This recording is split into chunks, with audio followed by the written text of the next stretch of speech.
A flight attendant publicly humiliates a black boy and tears up his ticket without even asking who he is. But she didn't know who his father was. Subscribe to the channel and write in the comments what city you're from. The morning sunlight spilled through the thin curtains of the small bedroom, casting soft, diagonal lines across the wooden floorboards. Outside, the world was already stirring. Faint sounds of traffic, the rustling of leaves, and the occasional bark of a neighbor's dog punctuated the calm. But inside, the house seemed to hold its breath, as if aware of how important this day was. 12-year-old Jaden Devereaux sat at the edge of his neatly made bed, staring at the packed backpack resting against his leg. The backpack wasn't particularly large, but inside it carried everything he needed. A carefully folded letter from his mother, a sketchbook with worn edges, a bag of trail mix she had packed the night before, a pair of noise-canceling headphones, and, tucked safely into the front pocket, his boarding pass printed in crisp black ink. On the strap dangled a bright orange tag marked "Unaccompanied Minor" in large, clear letters. That small tag was both a privilege and a burden. Jaden's eyes kept drifting toward the letter. He hadn't opened it yet, though he had watched his mother fold it carefully, slipping it between the pages of his sketchbook before zipping the pocket shut. He knew it was full of the kind of words she always saved for moments like this, when he was about to step into something new, something terrifying and exhilarating at once. In the hallway, he could hear her moving quietly in the kitchen, the soft clatter of mugs, the faint hum of a radio playing something old and comforting. She always hummed along when she thought no one was listening. Across the house, his father's deeper, more purposeful voice filtered through the air, measured and low, as he spoke into his phone, already working, already immersed in the machinery of the world he had built. Jaden let out a breath and glanced at the digital clock on his nightstand. 6:12 a.m. Too early for most, but today the day began early for all of them. The flight wasn't until 9, but his father had insisted they arrive at the airport 2 hours in advance, just to ensure there were no complications. Jaden understood that wasn't only about logistics. His father always planned for the things that others didn't see coming. When the call of his name floated down the hall, Jaden swung his backpack onto his shoulders and stood. The weight settled evenly across his back. He had rehearsed this day in his head for weeks, counted down the days until he would finally step onto a plane by himself, cross the country to Seattle for the robotics camp his father had quietly but purposefully arranged for him. It wasn't just any camp. It was one of the best. A place where older, smarter kids competed, built, created, and he would be the only one from his middle school attending. He padded into the kitchen, where the smell of buttered toast and freshly brewed coffee lingered in the air. His mother stood at the counter, fussing over a small paper bag of snacks, her brow knit in that worried expression she always wore when he was about to leave her sight. "You have everything?" she asked without looking up, her hands moving swiftly, sealing the bag and setting it next to his backpack. He nodded. "Yeah." His father entered a moment later, tall, composed, dressed in a simple gray jacket over a crisp white shirt. There was nothing ostentatious about Marcus Devereaux, not unless you knew who he was, not unless you had walked through an airport terminal and seen his name on the side of a building, printed in black letters on glossy corporate plaques. "You ready?" his father asked, meeting his eyes. Jaden hesitated before nodding again. He was ready, or at least he wanted to be. The drive to the airport was quiet. The city stretched and yawned around them, the early light softening the sharp edges of buildings and turning the streets to silver. His mother sat in the front passenger seat, occasionally glancing back at him through the rearview mirror. His father kept one hand on the steering wheel, the other resting against his leg, tapping a steady rhythm against the fabric of his pants.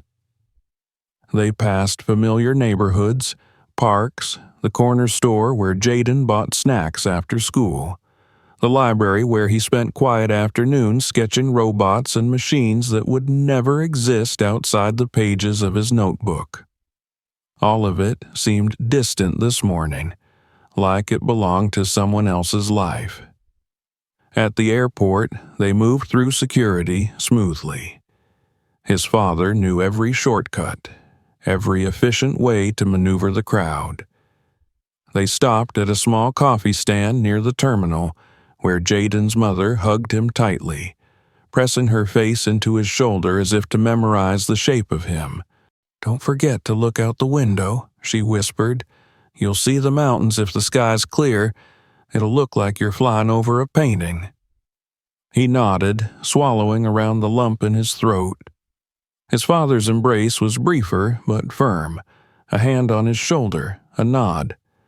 "You know the rules," Marcus said. "You'll be fine." Jaden watched them walk away, his mother glancing back once before they disappeared into the crowd. He turned toward the gate, the printed boarding pass crinkling slightly in his pocket, the orange tag on his backpack swaying with each step.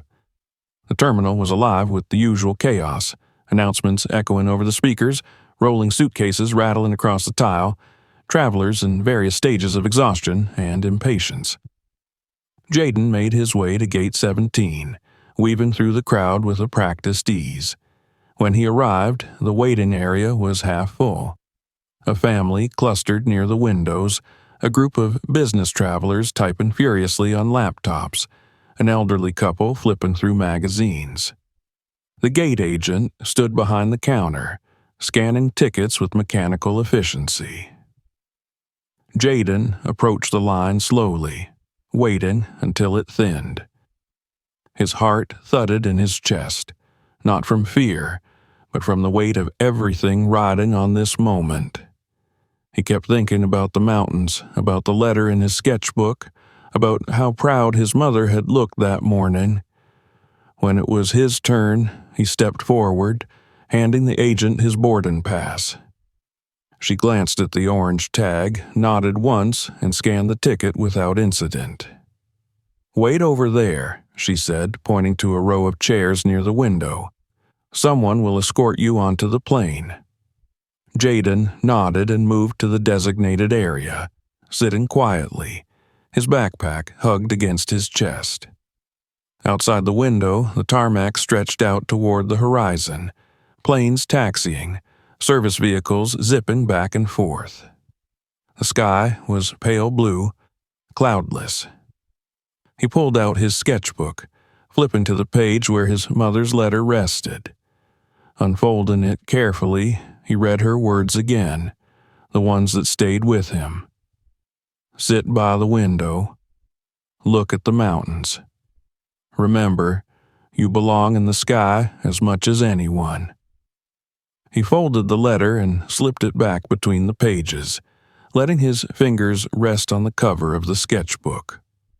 For the first time since waking up, he allowed himself to smile. Everything was going according to plan. But outside the glass, beyond the hum of engines and rolling suitcases, something was already shifting, an invisible thread pulling tight, unnoticed by anyone in the terminal, least of all by Jaden himself. What he did not know, what he could not yet imagine, was that within the next hour, the weight of this day would change. That his ticket, his name, his right to move freely through the world would be questioned, torn apart in front of strangers. That the very people tasked with ensuring safe passage would become the ones who blocked his way. For now, though, Jaden sat still, eyes fixed on the runway, unaware that the flight he had dreamed of was about to become something else entirely. Jaden had never been good at waiting, not because he lacked patience, but because when he sat still for too long, his mind filled the quiet spaces with possibilities. Some good, others shadowed with uncertainty. As he sat by the window at Gate 17, the terminal around him buzzing with travelers coming and going, he kept glancing at the boarding door, the open corridor that would soon lead to the plane. He imagined the feel of the cool metal armrest beneath his hand, the gentle roar of the engines building as the aircraft prepared to leave the ground. He imagined the view his mother had promised, the mountains stretching like brushstrokes across the horizon. Time crawled forward, the minutes punctuated by overhead announcements and the occasional thud of luggage wheels over uneven tiles. Jaden glanced around, scanning the faces of the other passengers. Most were too absorbed in their own worlds to notice him. A child sitting quietly, hands folded over his backpack, waiting to be told it was his turn. And then the shift happened, so small at first that he barely noticed. A new attendant approached the gate counter. She moved briskly, her navy blazer perfectly pressed, a flash of red lipstick too sharp for her complexion. Her name badge caught the light as she passed. Meredith Caldwell. She carried herself with the air of someone who had long ago decided she was the most competent person in the room, and she wore that certainty like armor. Jaden watched her absently as she took her place behind the counter, exchanging a few words with the agent who had scanned his ticket earlier. The handoff was swift, mechanical. The other agent nodded and walked away, leaving Meredith in charge of the boarding process.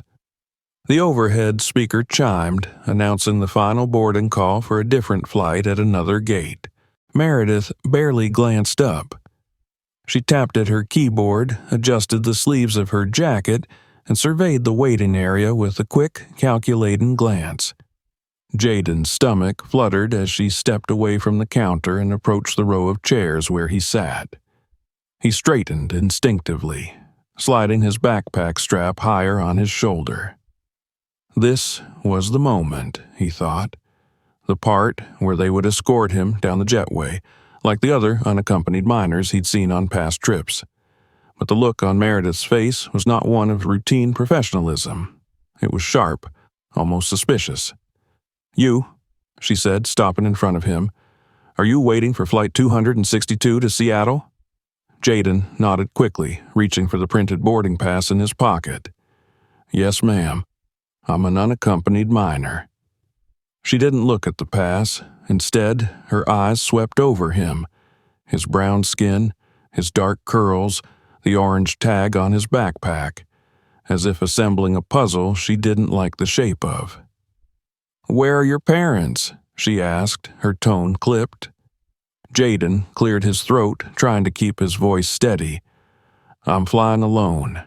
My dad already boarded." Meredith's lips pressed into a thin line. She extended her hand without looking down. "Let me see your boarding pass." He handed it over obediently, along with the confirmation form from check-in, the page clearly marked with his name, his father's, and all the details required by the airline's policy for minors traveling alone. She glanced at the paper, but only for a heartbeat, then folded it between two fingers as if it might stain her skin. "Young man," she said, voice lowering slightly, "this doesn't look right." Jaden blinked, confused. "It's my ticket. I checked in already." Meredith let out a long, theatrical sigh, the kind adults used when they had already made up their mind and were just waiting for everyone else to catch up. "We don't allow children to roam around the terminal without supervision," she announced, not just to him, but to everyone within earshot. Jaden felt heat rise in his face. "I'm not roaming," he replied, his voice small but clear.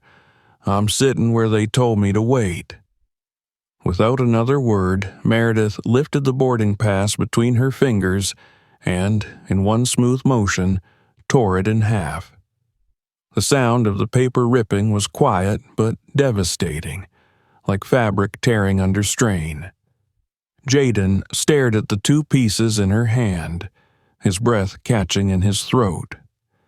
"There," she said, as if she'd solved a particularly irritating problem. "Now you can wait right here until we figure out who you really are." The terminal seemed to tilt beneath him, the edges of the world slipping out of focus. He looked around, hoping someone, anyone, would step in, would say something.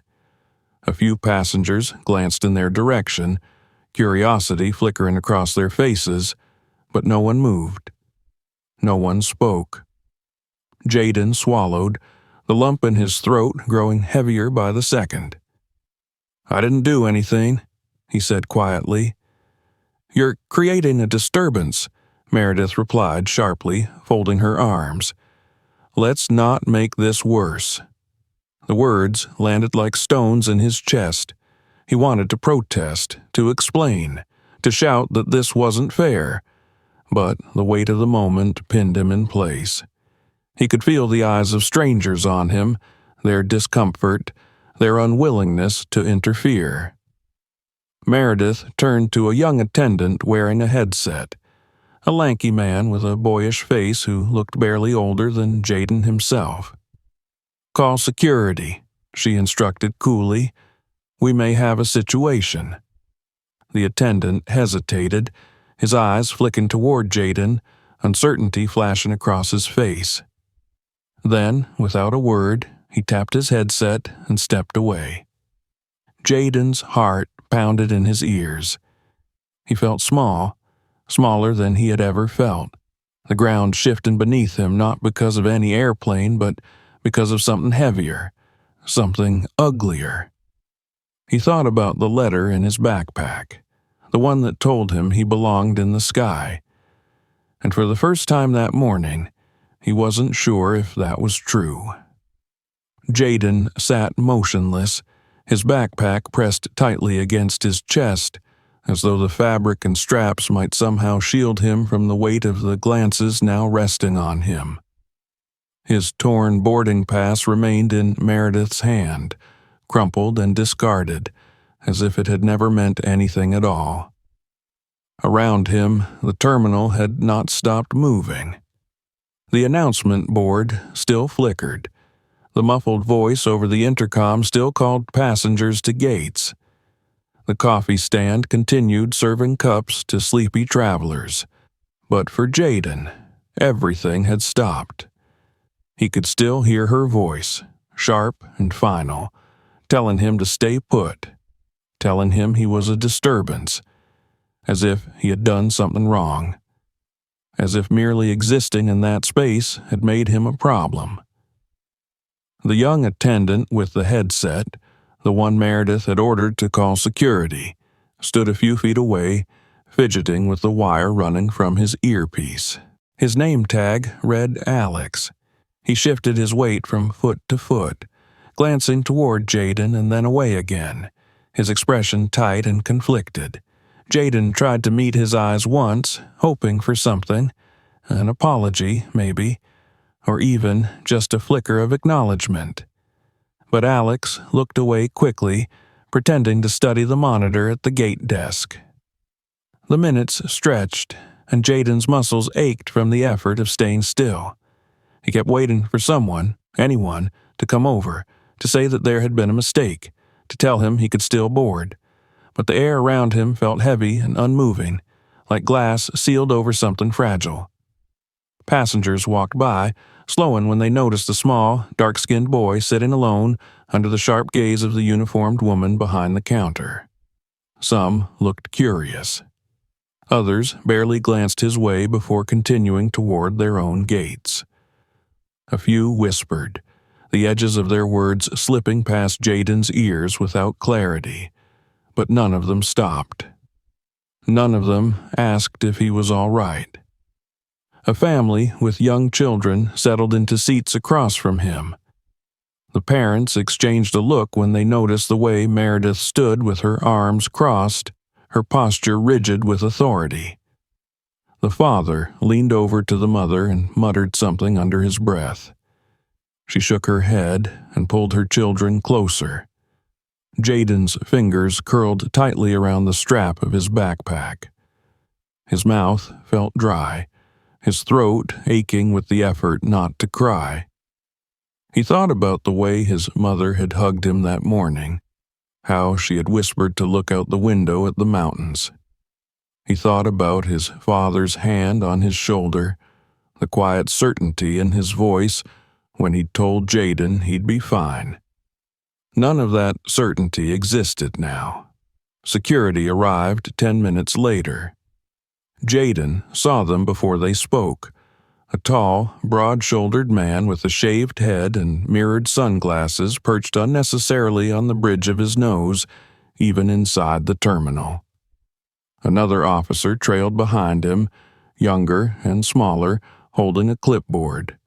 Meredith straightened at their approach, as though she had been waiting her entire life for this moment. "There he is," she said crisply, pointing at Jaden without hesitation. "This child presented a fraudulent boarding pass and has been loitering near the gate without proper supervision. He became argumentative when I asked for identification." Jaden felt the words fall around him like shards of glass, each one cutting, each one landing wrong. The taller officer turned to him, adjusting his sunglasses. "Son, do you have anyone here with you?" Jaden's voice came out thin and tight. "My dad is on the plane." The officer glanced at Meredith, who nodded curtly. "He claims that," she said, "but he had no valid ticket when I asked." Jaden's chest constricted. She tore it. The officer raised an eyebrow. "She did?" Jaden nodded quickly, pulling the torn pieces from where he had tucked them into his pocket, holding them out like proof of his own existence. The officer took them, turning them over in his gloved hands. His partner stepped closer, glancing down at the orange tag on Jaden's backpack. "Name?" the younger officer asked. "Jaden Devereaux." The man typed something into the tablet he carried, his brow furrowing as he scrolled. After a long moment, he glanced at the taller officer. "There's a Devereaux on the manifest. 2, actually. Marcus Devereaux, checked in about 30 minutes ago, and a minor listed under UM status." The taller officer frowned, turning back to Meredith. "UM?" "Unaccompanied minor," the younger officer clarified. Meredith's mouth pressed into a tight line. "He didn't provide identification," she insisted. "He was aggressive." Jaden stared at her, stunned. He had not shouted. He had barely spoken at all. The taller officer handed the torn ticket back to him. "It looks like his information checks out." For a heartbeat, no one moved. Then Meredith shook her head slightly, her jaw tightening. "He still shouldn't have approached the gate without supervision. That's against policy." Alex, the young attendant with the headset, shifted again. His eyes darted between Jaden and Meredith, the conflict on his face sharpening. "He followed the rules," Alex said quietly, almost too quietly. "He checked in with me an hour ago. I verified everything." Meredith's gaze snapped to him, sharp enough to cut. "You should have said something earlier," she muttered, her voice low and pointed. Alex didn't answer. The family, across from Jaden, exchanged another glance, and the mother leaned toward her husband, whispering something he nodded to. Another passenger, a woman seated near the window with a travel tote in her lap, spoke up for the first time. "I saw him standing here," she said. "He wasn't doing anything wrong. He had his papers. She didn't even look at them." Her voice wasn't loud, but it carried. A few more people shifted in their seats, their eyes turning toward the scene, toward the boy sitting alone while the adults circled around him like vultures. Jaden's heart hammered against his ribs, his throat closing around the relief and shame tangled together. He wanted to speak, but there was nothing left to say. Meredith folded her arms tighter across her chest. Policy exists for a reason. The taller officer turned to Jaden one more time, his mirrored glasses reflecting the terminal lights. "You good, kid?" Jaden nodded, though he wasn't sure the word had any meaning anymore. The officers stepped away, speaking quietly into their radios, the incident already reduced to lines on a report. Around Jaden, the terminal resumed its indifferent rhythm, boarding calls, footsteps, the drag of luggage. But something had cracked. Alex walked back behind the counter, his jaw tight, his headset crooked. The woman with the tote glanced once more at Jaden before returning her gaze to the tarmac outside. And Jaden sat still, the pieces of his torn boarding pass folded in his palm, knowing now what silence looked like. Not absence, but consent.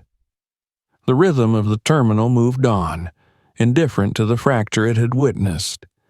Luggage rolled over polished floors, the sharp static of overhead announcements called passengers to boarding gates, and travelers continued to file through, faces turned toward their destinations, unaware or unwilling to see the small storm that had passed like a shadow near Gate 17. But for Jaden, the world had not righted itself. The tear in his ticket mirrored the tear inside him, a silent rip through something delicate that he could not name. He sat in his chair, his hands still curled around the remnants of the boarding pass, the orange, unaccompanied minor tag on his backpack catching the light. The voices of the officers had faded, replaced by the low murmur of travelers and the click of keys at the gate counter. Meredith stood behind the desk, arms folded tightly across her chest, her eyes fixed ahead as if she could will the entire incident away by sheer force of will. Alex moved stiffly beside her, his headset tilted awkwardly, his eyes avoiding hers and everyone else's. The woman who had spoken up earlier had returned to her seat by the window, glancing occasionally in Jaden's direction, but the weight of the silence had settled again. The passengers around him had watched, listened, and then folded themselves back into their own concerns, the way people do when the world reminds them of something they don't want to confront. Jaden's chest felt hollow, even though the officers had left without taking him away, even though he had not been dragged out or arrested. Something inside him remained crumpled, like the paper he still clutched in his hands. He had followed the rules. He had done everything right. And none of it had mattered. Somewhere across the terminal, footsteps approached, steady, purposeful, unhurried. They did not belong to security. They did not belong to a passenger rushing to make a flight. These footsteps carried the kind of weight that made people look up without knowing why. Jaden didn't notice at first. He was too busy staring at the torn ticket in his hands, trying to piece together what had just happened. But others noticed. Heads turned subtly. A murmur ran like a ripple through the people gathered near Gate 17, a shift in posture, a stillness that preceded recognition. Marcus Devereaux moved with the kind of quiet confidence that did not demand attention, but inevitably drew it. He was not tall in the way that made people step aside, nor did he wear anything that screamed power. A simple gray blazer, dark slacks, a white shirt without tie. But there was something about the way he carried himself, the way his gaze remained level and unhurried, that made the space around him recalibrate. He walked past the terminal shops, past the security checkpoint, past the gates he knew better than anyone. No one stopped him. No one even thought to. When he reached Gate 17, he paused for only a moment, his eyes taking in the scene before him, The scattered passengers, the stiff posture of the attendants behind the counter, the boy sitting alone, clutching torn paper in his hands. Jaden did not see him at first. Marcus's gaze shifted to Meredith, who straightened reflexively, her expression faltering the instant she recognized him. The color drained from her face, the practiced composure slipping like sand between her fingers. He did not speak to her. Not yet. Instead, he turned to his son. Jaden. The boy's head snapped up, eyes widening. For a moment, he looked as if he might crumble entirely, but he held himself together, his fingers tightening around the remnants of his ticket. "Dad." Marcus crossed the short distance between them, crouching down so they were eye level. He did not touch Jaden immediately, sensing the tension still coiled inside him. "You okay?" Jaden swallowed hard and nodded once, though it was clear to anyone watching that he was not. "She said I had a fake ticket," he said quietly. "She tore it." Marcus's jaw tightened almost imperceptibly. He glanced briefly over his shoulder, meeting Meredith's eyes for the first time. There was no need for raised voices, no need for spectacle. The weight of who he was, not just the man, but what he represented, settled heavily in the space between them. When he stood, he did so slowly, turning toward the gate counter, his posture straight, his gaze sharp but composed. "Miss Caldwell," he said, his voice even, "did you scan my son's boarding pass?" Meredith's lips parted, her eyes flickering uncertainly. No, I didn't get that far." "Did you check the unaccompanied minor manifest?" "No, sir, Did you verify his identification?" She swallowed, her shoulders squaring defensively. "I didn't think I needed to. He approached the gate alone. That's not standard procedure." Marcus nodded once, absorbing her answer, then turned toward the younger attendant beside her. "Alex, is it?" The young man nodded quickly, the relief and apprehension warring on his face. "Yes, sir." "You checked my son in?" "Yes, sir. An hour ago. His documents were in order. He was listed on the manifest." Marcus's gaze did not waver. "Thank you." He looked back at Meredith, who stood rigid, her arms folded like armor. "My son's boarding pass was valid," he said quietly. "You didn't scan it. You didn't check the manifest. You didn't verify anything. You made a judgment." Her throat worked around words that did not come. The silence between them stretched, heavy and undeniable. Marcus glanced at Alex again. "Would you mind calling your supervisor, please?" Alex nodded quickly, tapping his headset. The passengers around them had stopped pretending not to watch. The hum of the terminal continued, but within the radius of Gate 17, a stillness had settled, the kind of stillness that meant something was about to change. Jaden remained in his chair, his backpack still hugged against his chest, his torn ticket folded carefully in his hands. He watched his father not with awe, but with something quieter, something that lived in the space between relief and exhaustion. When the supervisor arrived, moving briskly through the crowd, Marcus turned to meet him with the same measured calm. "Mr. Devereaux," the supervisor greeted quickly, his eyes flicking between Marcus, Meredith, and Jaden. "I was just informed. Please accept my apologies for the delay." Marcus inclined his head once. "Thank you. I would like to ensure that my son is allowed to board without further interference, and I would like the security footage from this gate preserved for review." The supervisor nodded immediately, already tapping on his tablet. "Of course. It's already being flagged." Marcus's gaze lingered on Meredith for a beat longer. "The problem," he said quietly, "is not that a mistake was made. It's how easily it was made, and how readily others accepted it. Meredith's arms had dropped to her sides, her face pale and tight, but she said nothing. The supervisor cleared his throat, speaking quickly. "Mr. Devereaux, I assure you we will conduct a full investigation. This is not reflective of our values." Marcus nodded once more, his expression unreadable. "I hope so," he said. He turned back to Jaden, finally reaching out to lay a hand on his son's shoulder. "Come on," he murmured. "Let's get you on that plane." And together they walked toward the boarding door, the terminal shifting quietly behind them as if the weight of what had just happened lingered in the air like a shadow no one could quite shake. The terminal at Gate 17 no longer buzzed with tension, but it did not hum with comfort either.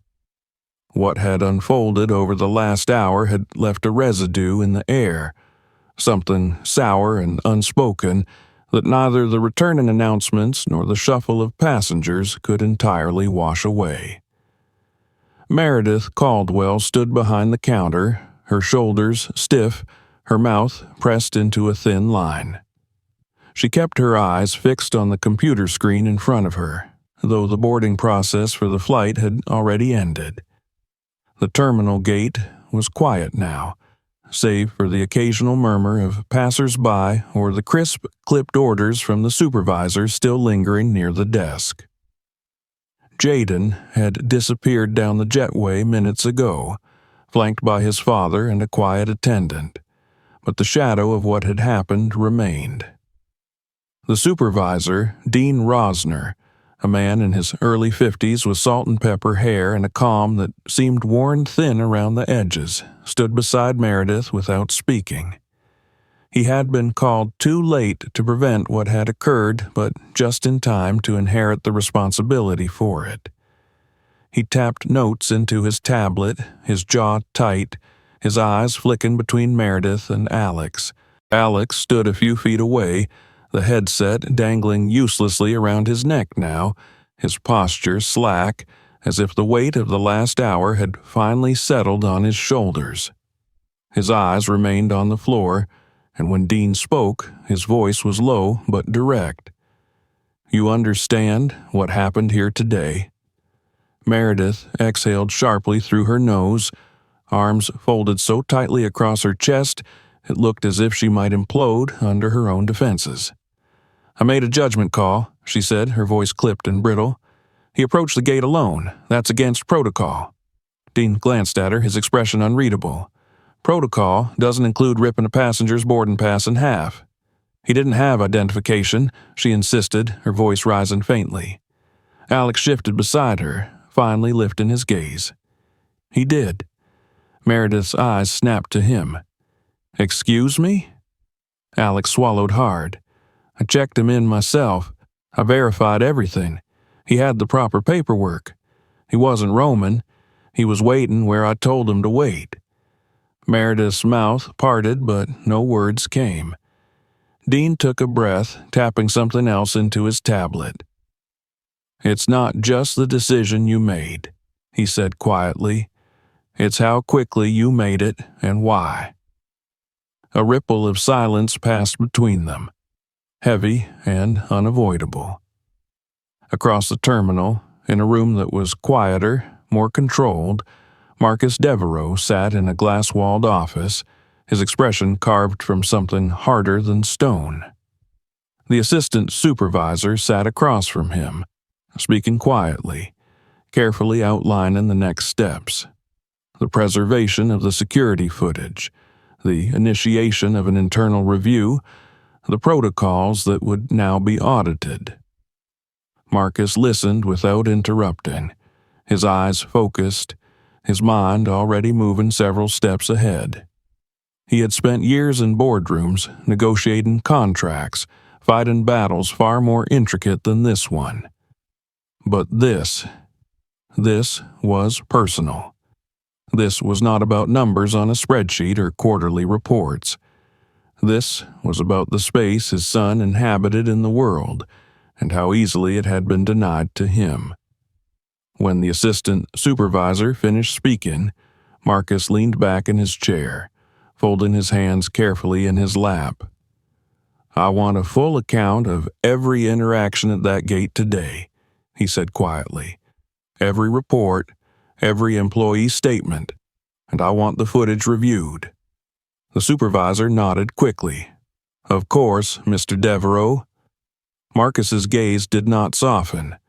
"This is not about punishment," he continued. "It's about recognition. We cannot fix what we refuse to see." He stood then, smoothing the front of his jacket, and without another word left the office. Back at the gate, the air remained tense. Meredith remained at her post, stiff and silent, while Dean issued quiet orders into his tablet. Alex, now off duty, lingered awkwardly by the gate, unable to leave, unwilling to pretend that he could. It wasn't long before word of the incident began to spread. Within hours, emails circulated through the company's internal communication channels. Managers spoke quietly to their teams, preparing statements, crafting apologies that might sound sufficient, but could never quite reach the bone-deep truth of what had occurred. By the following morning, the ripple had become a wave. An internal memo from the CEO's office outlined the investigation, a company-wide review of policies concerning unaccompanied minors, passenger interaction, and the identification and de-escalation of implicit bias. The memo did not name Jaden Devereaux directly, but everyone knew. At the center of the maelstrom, Marcus worked quietly and deliberately. He declined all requests for comment. He refused to participate in the performance of outrage that others seemed eager to engage in. Instead, he focused on the system itself, on the policies, the procedures, the training sessions hastily scheduled in response to what had happened. He read every report. He watched the footage, and when he spoke not of punishment, but of the rot that had made the punishment necessary in the first place. Meanwhile, Meredith remained suspended pending the investigation. She sat at home, the television on but muted, scrolling endlessly through news articles, employee forums, and message threads that dissected her actions, her choices, her failure. Each thread felt like a mirror, reflecting her face back at her from angles she had never intended anyone to see. Alex returned to work 2 days later. He kept his head down, did his job, but something in him had shifted irreversibly. When he looked at passengers now, he looked longer. He listened harder. And when a colleague made a joke or a careless comment, he no longer let it slide. Jaden arrived at the robotics camp in Seattle and, for a while, let himself forget. The mountains still rose in the distance, sharp and beautiful against the sky. He met kids from all over the country, built machines with his hands, laughed without thinking. But every night, when the lights dimmed in the dormitory and the chatter of the other kids faded to quiet breathing, he lay awake and thought about the moment when he had been told, without words, that he did not belong. And every morning, when he packed his bag and walked back into the world, he carried that moment like a stone in his pocket, heavy, unspoken, but undeniable. The system had been exposed, but exposure was only the beginning. The days following the incident at Gate 17 unfolded with the slow inevitability of something larger than a single mistake. For most passengers who passed through the terminal, it was just another flight, another checkpoint, another blur of motion between two places. But for those who had been there, who had watched or stood silent or spoken too late, the air still carried the faint crackle of what had happened, an unease that lingered just beneath the surface. The company's internal investigation moved forward swiftly. Emails had been sent, meetings scheduled, interviews conducted. Supervisors circulated statements about inclusion and responsibility, reminding employees of the importance of protocol, of the company's so-called values. But the words, neat and polished on official letterhead, did little to soften the edges of what had been exposed. Marcus Devereaux kept his distance from the public spectacle. He did not grant interviews or issue statements. He refused to let the incident become fodder for headlines or corporate spin. Instead, he worked quietly behind the scenes, ensuring that the promises being drafted in memos translated into something real. He met with department heads, not as the owner of the airline, but as a father. He read every report, every apology email, every word of the training modules hastily rewritten in the aftermath. He asked questions others preferred not to ask, about how decisions were made, how assumptions took root, how silence had become policy long before anyone noticed. And when he spoke to the executive board, it was not in the cold language of liability, but in something sharper, something heavier. "This is not about what happened to my son," he said, his voice calm but unmistakably firm. "It's about how easily it could happen to anyone else." The room had fallen silent. Jaden, meanwhile, existed in a space between two worlds. At camp in Seattle, the days were filled with structure and motion. Lessons on circuitry and coding, group projects, competitive challenges where his mind could stretch and spark in ways that felt safe, tangible. He worked alongside other kids who shared his interests, who talked eagerly about machines and algorithms, who competed fiercely but fairly. Most of them had no idea what had happened in the Sacramento terminal days before. To them, he was just another quiet kid with clever hands and a sharp mind. But the shadow of the airport clung to him like a second skin.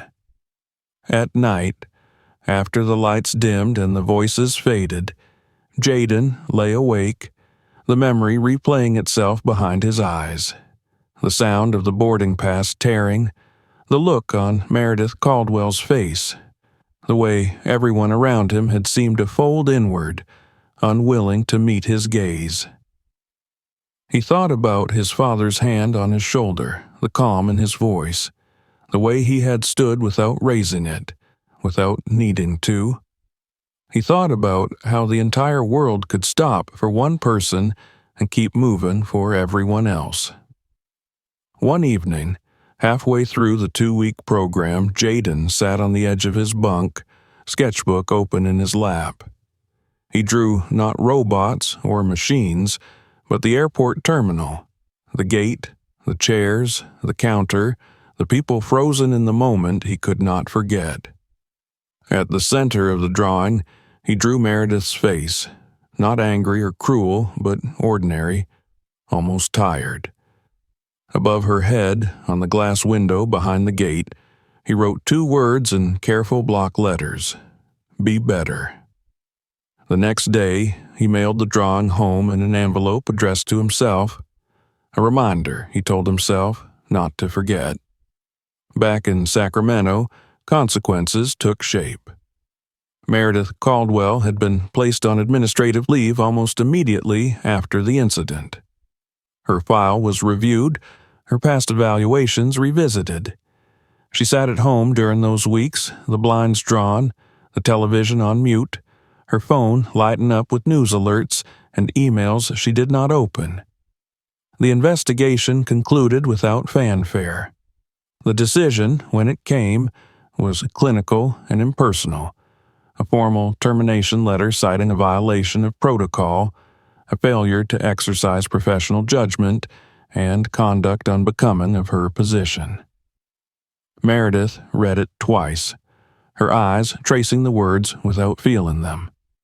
She had known, long before the letter arrived, that it would end this way. But the worst part had not been the decision itself. It had been the silence in the days afterward, the realization that she had been so certain, so sure, and so wrong. Alex, too, carried the weight of that day. Though he had not been the one to tear the ticket, though he had not spoken the words that had broken the boy at the gate, he had stood there and said nothing for far too long. When his shift ended, when the review concluded and the company cleared him of any wrongdoing, he still felt the sting of his own inaction.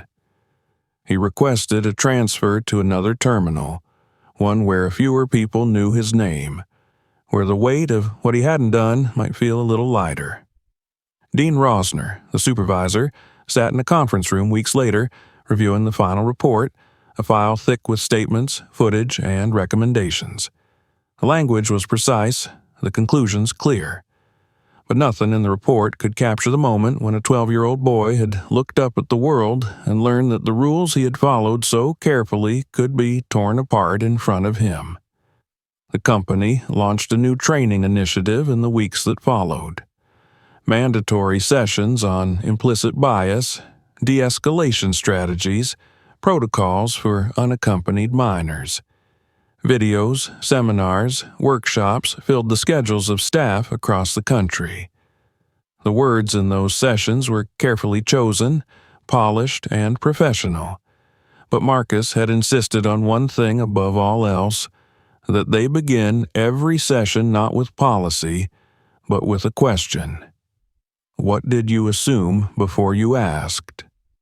Jaden returned home at the end of camp, 2 weeks older, carrying a certificate of completion, a suitcase full of folded clothes, and the drawing he had mailed to himself. His father met him at the airport, waiting at the arrival gate, his presence quiet but certain. They drove home in silence at first, the city unfolding around them, familiar and strange all at once. When they reached the house, Jaden paused at the door, turning to look at his father. "Did they fire her?" he asked quietly. Marcus didn't answer immediately. "Yes." Jaden nodded once, looking down at the drawing in his hands. "I don't want her to lose everything," he said. His father's gaze lingered on him, something soft and sad in his eyes. "Consequences aren't the same as punishment," Marcus said finally. "And change doesn't come from erasing people. It comes from making sure they understand why they were wrong." Jaden looked at the drawing again, the words he had written above the glass gate window, "Be better." He folded the paper carefully, tucking it back into his sketchbook. Some lessons stayed long after the flight had landed. The city stretched out beneath the wing, a quilt of lights and shadows sewn into the landscape as the plane descended toward Sacramento. The sun had long since dipped below the horizon, leaving behind a canvas of deep blue and scattered stars, the edges of the world softened by night. Inside the cabin, the passengers shifted in their seats, fastening seat belts, stowing away laptops and headphones, preparing for the brief and inevitable return to the ground. Jaden sat by the window, his forehead leaning lightly against the cool glass. The faint hum of the engines vibrated beneath his feet, a steady thrum that had, over the past 2 weeks, become something familiar. Outside, the city lights shimmered like scattered embers, distant and harmless. The camp in Seattle felt both far away and impossibly close. He carried the weight of those days quietly, tucked somewhere between his folded clothes and the drawing he had mailed back to himself. His certificate of completion rested safely in his backpack, creased at the corners but intact. He had not spoken much on the flight home, offering polite smiles to the flight attendants who greeted him, nodding at the woman assigned to escort him from gate to gate. She had been kind, careful, the orange tag on his backpack drawing not suspicion but attention this time, measured, deliberate, professional. When the wheels touched down on the runway, Jaden felt a small, involuntary exhale slip from his lips. The landing was smooth, the kind that barely stirred the passengers awake. He remained seated as the others stood, stretching, gathering their belongings, shifting impatiently in the narrow aisle. A man in a worn denim jacket and graying hair passed by him, pausing briefly. "You held yourself well, young man," he said quietly, his voice low enough that no one else heard. Jaden glanced up, meeting the man's eyes, and nodded once. It wasn't until he was walking down the jetway, his feet echoing on the metal grating, that the weight of the return settled fully in his chest. At the end of the passage, past the last security checkpoint and beyond the glass doors, his father waited. Marcus stood calmly, dressed simply, hands in his pockets, his gaze fixed on the stream of passengers emerging from the arrival gate. His expression did not shift when he saw Jaden, but something in his posture eased, the faintest release of tension. Jaden walked toward him, his backpack slung over one shoulder, the drawing folded neatly inside. They did not speak immediately. Instead, Marcus reached out, resting a hand on his son's shoulder, steering him gently toward the exit. The terminal hummed around them, voices, footsteps, the occasional burst of laughter from arriving families. The world, as always, moved on. In the car, the silence between them was comfortable, familiar. The city, outside, rolled past the windows, headlights and street lamps casting fleeting patterns across the dashboard. When they reached a red light, Marcus spoke, his voice quiet.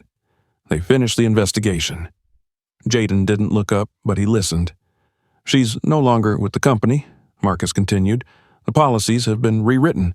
Training's already begun." Jaden traced a finger along the seam of his backpack. "That won't change what happened." "No," Marcus agreed. "It won't." They drove on, the streets narrowing as they moved away from the airport, the neighborhoods growing quieter. "But it means it will be harder for it to happen again," Marcus added. Jaden nodded once, staring out at the familiar houses blurring past. When they pulled into the driveway, the porch light was on, casting a warm glow over the front steps. The house looked exactly as it had when he had left. Nothing out of place, nothing changed. Inside, his mother waited, her arms wrapping around him the moment he stepped through the door, holding him tightly, her breath catching faintly against his shoulder. "I missed you," she whispered. Jaden hugged her back, letting the weight of the trip settle finally in the space between them. That night, after unpacking, after the quiet conversation over dinner, after the hugs and the reassurances and the inevitable silence that followed, Jaden sat on the edge of his bed, the drawing unfolded in his lap. "Be better." The words stared back at him, simple and unfinished. In the days that followed, the incident faded from the news cycle. Statements had been made, policies updated, promises issued. The world, relentless in its forward motion, had already begun to look elsewhere.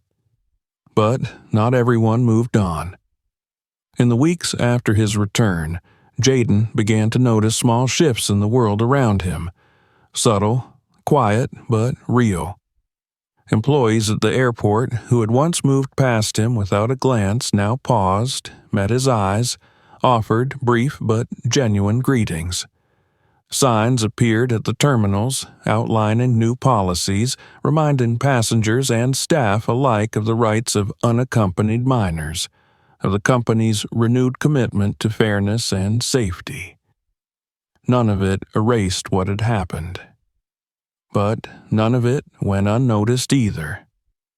One afternoon, as he sat at the kitchen table sketching, his father stepped into the room, holding an envelope in his hand. "It's from the airport," Marcus said, setting it down beside Jaden's notebook. Jaden opened it carefully. Inside was a letter, typed neatly on company letterhead, and a small card. The letter was brief, but the words felt heavier than the paper. Dear Jaden, we are writing to express not only our apologies, but our gratitude. What happened to you at Gate 17 should never have happened. Your experience has led to real, lasting changes within our organization, changes that will protect and support others like you in the future. We cannot undo what was done, but we can and will do better. Thank you for reminding us why we must. Sincerely, Dean Rosner. Regional supervisor beneath the letter was the card, a laminated pass issued in his name, marked with the company's logo. Lifetime passenger priority status. Jaden traced the edge of the card with his finger, then set it aside.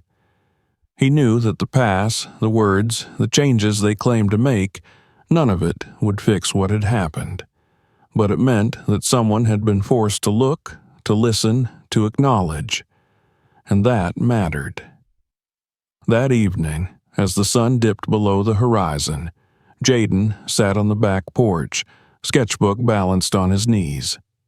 The sky above was streaked with soft pinks and deep blues, the stars just beginning to appear. His father joined him after a while, the silence between them easy.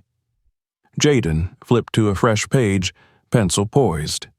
Do you think, he asked quietly, that one day someone like me will be able to move through the world without having to prove they belong? Marcus didn't answer immediately. He leaned back in his chair, staring up at the darkening sky.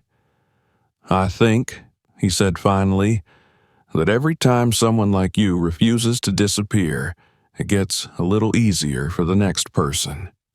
Jaden nodded, the pencil moving steadily across the page, tracing lines that curved into something hopeful. When he finished, he closed the sketchbook gently, holding it for a moment before setting it aside. He didn't know if the world would ever be exactly what he needed it to be, but he knew now that he had the right to shape it. And that, for now, was enough. If this story resonated with you, don't forget to subscribe to the channel for more powerful and meaningful stories. Watch the next video or explore others on the channel. Every story matters. And if you believe this message is important, share this video so others can see it too.